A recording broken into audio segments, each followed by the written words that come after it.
So I'm starting to become more practical with non-duality and awakening. Most people who are trying to wake up are actively suffering. Then they're watching non-duality videos, radical non-duality videos, because the goal of non-duality isn't just a realization. It's behind that is a big longing for, the end of suffering. People are suffering mentally. They hope that this mental and emotional suffering will come to an end once they have realized non-duality. So I need to become more practical about this stuff so that people actually know if there is something that they can do to end mental suffering. The truth about non-duality is that it is already present. That's true. Because who you are right now is unlocalized awareness which has never been separate from whatever arises. That's a fact that's already present. The question is, does your mind support that?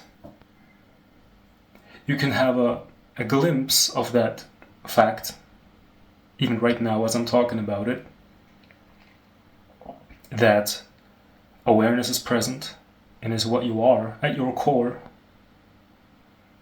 and also life, what you perceive, the things that you call objects, are never separate from that which you are. Which means that you are intimate with reality. You can have a glimpse of that. Even though you have a glimpse, it could happen, and it happens for most people who are watching non-duality videos, especially the radical ones, is that the mind will come back with its conditioned illusory self and then it will say, I've experienced this glimpse, and then it will feel like, I'm thinking this, I have truly experienced this, even though that's also just a thought that happens. And it's not who you are, it's just an appearance. So I want to become more practical about this stuff, what you can do with your mind to have a mind that supports the already present reality of non-duality. And of course, even if you do have a chaotic, suffering mind, the presence of non-duality or the unified isness is also already present, even though you have a chaotic mind. The problem is just that when you have a chaotic mind, the presence of truth doesn't get to you because you're so lost in illusion. So is there something you can do? Yes. And it's really simple. Teachers like Muji are quite radical, not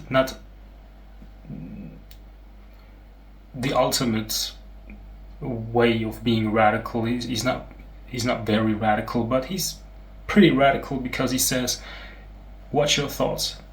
And I must say, some people are not able to do this right away. They try to watch their thoughts, and because they are only listening to Muji, for example, they don't hear about any other way to meditate.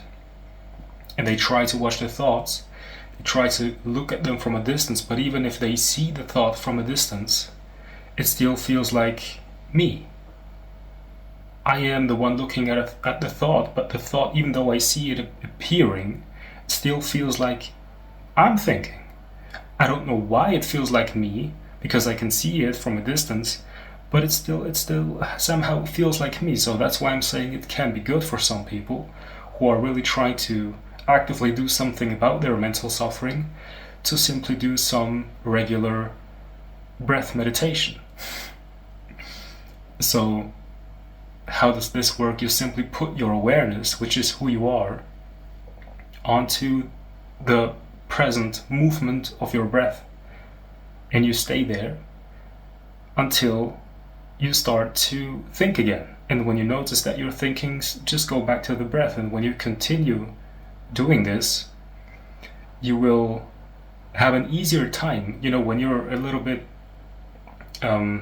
getting better at this, you will see that it becomes easier then to stay as the pure witness without identifying with the appearances of thoughts.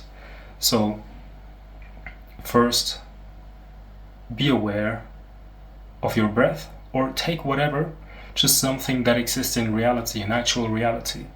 But don't get lost in thoughts.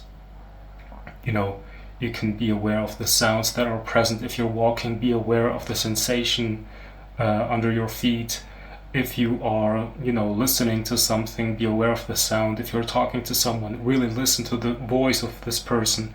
If just be aware of something that's real, and don't get lost in thoughts. And when you have practiced this a little bit, then it will be easier to simply stay as this effortless awareness that is at a distance from, thoughts that are appearing and disappearing.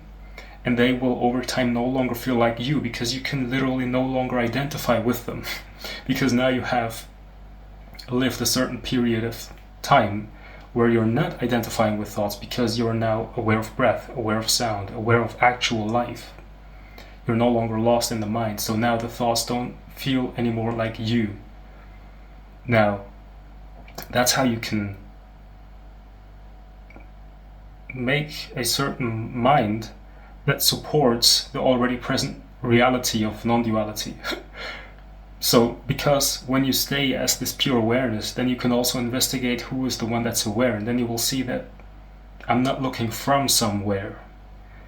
Awareness and whatever is arising is already one, so there's no distance between me and whatever is happening. But the mind is also not trying to claim this experience anymore, because it now knows how to surrender. It knows how to shut up.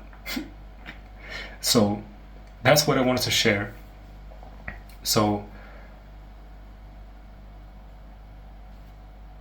yeah, that's basically it. All right. Have a good day.